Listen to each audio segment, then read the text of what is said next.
नमस्कार दोस्तों, स्वागत है आपका न्यू डिस्कशन में। आइए डिस्कस करते हैं आज का करंट अफेयर्स। इंद्रधनुषी बादल के बारे में दिया है। हाल ही में घटना कहाँ देखने को मिली? ये रेयर से यानी दुर्लभ घटना है स्कॉटलैंड और उत्तरी इंग्लैंड में, और खासकर जो वेस्ट मिडलैंड्स है वहाँ पर देखने को मिली है इंद्रधनुषी बादल।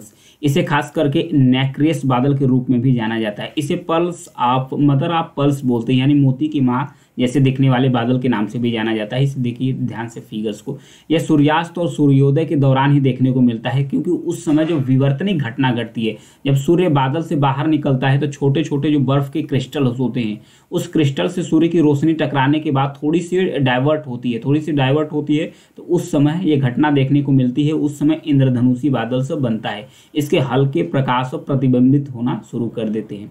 यह घटना तभी घटती है जब छोटे बादल के क्रिस्टल से होकर टकराती है। तो आइए स्कॉटलैंड के बारे में भी देख लेते हैं और इसके बाद इसकी और थोड़ी विशेषताओं के बारे में भी जान लेते हैं। यूके यानी कि जो यूनाइटेड किंगडम है, इसमें नेक्रियस बादल दुर्लभ है और आमतौर पर इसे तब देखा जाता है जब ध्रुवीय भंवर से ठंडी हवा अस्थायी रूप से इस क्षेत्र पर मंडराती है। ध्रुवीय भंवर क्या है? इसे पोलर वर्टेक्स बोलते हैं। जैसे ध्रुव हो गया पृथ्वी का, ये पृथ्वी हो गया, पृथ्वी का ध्रुव हो गया। जब ध्रुवों से एक सर्कुलर मोशन से शंक्वाकार मात्रा में जब हवा चलना शुरू कर देती है तो ये पोलर बर्फीली हवा है। ये जब चलती है स्कॉटलैंड और इंग्लैंड की तरफ, जब हवा चलना शुरू करती है तो उससे अस्थायी रूप से जो ठंडी हवा आती है, तब ये घटना देखने को मिलती है कि इंद्रधनुषी बादल से स्कॉटलैंड और इंग्लैंड और इसके जो मिड क्षेत्र है यहाँ पर देखने को मिलता है। तो ये था इंद्रधनुषी के बारे में। और इसके बाद यूके के बारे में जान लेते हैं। यूके मतलब यूनाइटेड किंगडम्स। यूनाइटेड किंगडम में कौन कौन देश शामिल है? इसमें स्कॉटलैंड और उत्तरी, ध्यान रखना, नॉर्दर्न आयरलैंड, उत्तरी आयरलैंड प्लस इंग्लैंड, उसके बाद वेल्स, ये 4 देश मिलकर बनाते हैं यूनाइटेड किंगडम्स। उसके बाद अगर ब्रिटेन की बात किया जाए तो स्कॉटलैंड, इंग्लैंड और उसके बाद वेल्स, इन 3 कंट्रियों को मिलाकर बोला जाता है द ग्रेट ब्रिटेन। और यही 4 उत्तरी आइलैंड्स को मिला लेते हैं तो इसको बोलते हैं यूनाइटेड किंगडम। तो ये था इसके बारे में। नेक्स्ट, SHG यानी सेल्फ हेल्प ग्रुप का उत्पाद जियो मार्ट पर बिकेगा। जियो मार्ट क्या है इसके बारे में जानते हैं। पहले न्यूज क्या है इसके बारे में देखते हैं। ग्रामीण विकास मंत्रालय ने दीनदयाल उपाध्याय अंत्योदय योजना राष्ट्रीय ग्रामीण आजीविका मिशन के तहत जो स्वयं सहायता समूह है यानी कि सेल्फ हेल्प ग्रुप है, उनके जितने भी प्रोडक्ट्स हैं उसको पहुंच बढ़ाने के लिए रिलायंस का जो रिटेल जियो मार्ट है, जियो मार्ट एक प्लेटफॉर्म है। इस प्लेटफॉर्म के साथ है MOU यानी कि समझौते, मतलब मोमेरेंडम ऑफ अंडरस्टैंडिंग पर साइन किया गया है, यानी कि एक समझौता ज्ञापन पर हस्ताक्षर किया गया है। किसके द्वारा किया गया है? ग्रामीण विकास मंत्रालय दीनदयाल अंत्योदय योजना के तहत जो राष्ट्रीय ग्रामीण आजीविका मिशन है, इसके तहत इसमें शामिल कौन सा है? Self help group. तो यह जो सहयोग है सेल्फ हेल्प ग्रुप के जो प्रोडक्ट्स है उसको जियो मार्ट पर बेचने के लिए अनुमति दे देता है। जियो मार्ट पर बेचने के लिए अनुमति देता है। इसमें शामिल कौन कौन से है?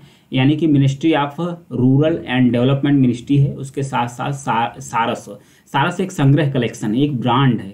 इस ब्रांड के तहत भी जो प्रोडक्ट्स है उसको प्रमोट करने के लिए सारस ब्रांड के तहत इसे कनेक्ट किया जाता है। तो इसमें होगा क्या? जैसे कि जो जियो मार्ट है ये एक प्लेटफार्म है। ये करेगा क्या? इस पर खाता खोलने के लिए, प्रोडक्ट्स को संचालित करने के लिए और सहायता करने के लिए SHG यानी कि जो सेल्फ हेल्प ग्रुप है उसकी सहायता करेगा। और जो सारस कलेक्शन बॉन्ड है ये करता क्या है? पूरे भारत में जितने भी सेल्फ हेल्प ग्रुप हैं यानी कि स्वयं सहायता समूह हैं, इन समूहों द्वारा जितने भी प्रोडक्ट्स बनाए जाते हैं, जितने भी इनके द्वारा प्रोडक्ट्स बनाए जाते हैं, इन प्रोडक्ट्स को प्रमोट करता है और इसे रिप्रेजेंट करता है, इसका प्रचार भी करता है। तो इसके बाद इनके द्वारा प्रोडक्ट्स क्या बनाए जाते हैं? खासकर जैसे हथकरघा हो गया, हस्तशिल्प हो गया, कपड़ा हो गया, पोल्ट्री हो गया, छोटे छोटे जो हाथ से बनाए वाले सौंदर्य के सामान होंगे, चीज़ें होंगी, ये बनाया जाता है सेल्फ हेल्प ग्रुप। ये जो सेल्फ हेल्प ग्रुप क्या होता है? एक ग्रुप होता है, एक महिलाओं का समूह है, महिलाओं का छोटा सा समूह है।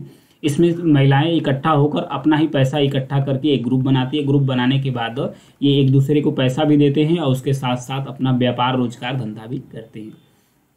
तो ये था उसके बारे में। नेक्स्ट बढ़ेंगे। भारत और बांग्लादेश के बीच समन्वित सीमा प्रबंधन पर बात चल रही है। समन्वित सीमा प्रबंधन मतलब कि उसके सीमा को इंटीग्रेट किया जा रहा है, किसको? भारत और बांग्लादेश की, ताकि जो व्यापार है उसको बढ़ावा मिल सके। इस कैसे हो रहा है? बंदरगाह को रोड से के माध्यम से जोड़ा जा रहा है, बंदरगाहों को रोड के माध्यम से जोड़ा जा रहा है, रोड को रोड के माध्यम से भी कनेक्ट किया जा रहा है। तो हाल ही में भारत बांग्लादेश के बीच जो इंटीग्रेटेड यानी जो समन्वित सीमा प्रबंधन है, इसके बारे में जोर दे रहे हैं, इसके बारे में बातें भी चल रही है। और साथ साथ जो पोर्ट हैं उसके जो वीज़ा बनाने में जो लेट लतीफ़ी होती है उसको भी छोड़ने, मतलब उसको भी इंटीग्रेट, उससे भी इसके अंदर समाहित किया जा रहा है। बता दो कि बांग्लादेश और भारत के बीच में जो व्यापार है 16 अरब डॉलर्स का है, 16 अरब डॉलर्स का है। बांग्लादेश का भारत दूसरा सबसे बड़ा व्यापारिक साझेदार है। बांग्लादेश का सबसे बड़ा साझेदार कौन है? चीन है। चीन बांग्लादेश का सबसे बड़ा साझेदार है नंबर 1 पे, और दूसरा सबसे बड़ा साझेदार बांग्लादेश का कौन है? भारत है, इंडिया। 16 अरब डॉलर्स का द्विपक्षीय व्यापार होता है भारत और बांग्लादेश के बीच में।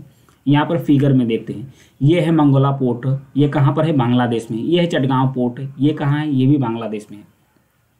दोनों पोर्ट्स को, ये जो भारत का नॉर्थ ईस्ट एरिया है, इसको लैंड के माध्यम से कनेक्ट किया जा रहा है, इसको लैंड के माध्यम से कनेक्ट किया जा रहा है ताकि व्यापार को आसानी से किया जाए। इसमें कौन कौन से राज्य है? त्रिपुरा का, देखो यहाँ पर बिबिर बाजार है, ये त्रिपुरा के अंदर है, और उसके बाद श्रीमेनपुर है, फिर उसके बाद यहाँ पर है अखौरा बाजार है, ये कहाँ पर है? त्रिपुरा में, ये भी त्रिपुरा में है, अगरतला के पास है।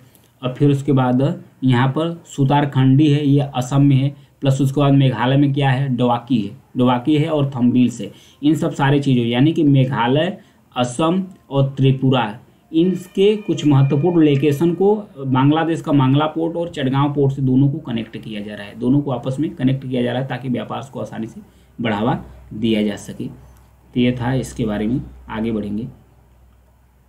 नेक्स्ट सुशासन दिवस के बारे में दिया है। सुशासन दिवस हर साल 25 दिसंबर को सुशासन दिवस मनाया जाता है।